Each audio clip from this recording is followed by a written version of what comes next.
అందరికీ నమస్కారం. Welcome to insight India with Bhogi. ప్రభుత్వ అధికారులకు రాజకీయ నాయకులకు మధ్య గొడవలు మనం చూస్తూనే ఉంటాం.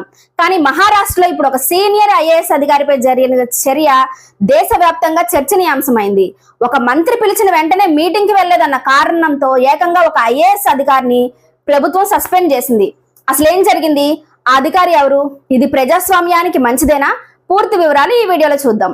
Maharashtra pollution control board MPCB member సెక్రటరీగా ఉన్న 2011 బ్యాచ్ ఐఏఎస్ అధికారి ఎం దేవేంద్ర సింగ్ మరియు జాయింట్ డైరెక్టర్ సతీష్ పద్వాల్ ను ప్రభుత్వం సస్పెండ్ చేసి సంచలన నిర్ణయం తీసుకుంది.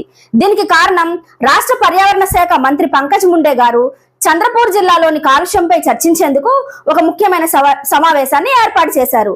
అయితే దేవేంద్ర సింగ్ ఈ సమావేశానికి హాజరు కాలేదు. పైగా నేను మీటింగ్ కి రాను అని సమాధానం ఇచ్చారని మంత్రి పంకజ్ ముండే అసెంబ్లీలో వాపోయారు.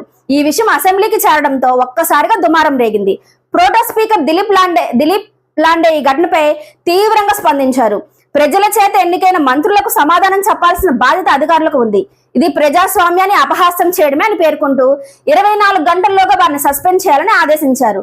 దీనిపై సీనియర్ నేత సుధీర్ ముంగట్టి వారు మాట్లాడుతూ ఇది రాజ్యాంగాన్ని అవమానించడమే అని మండిపడ్డారు. దీని వెనుక కారణం మీటింగ్ కు రాకపోవడం మాత్రమే కారణమా అంటే కాదని చెప్తున్నారు విశ్లేషకులు.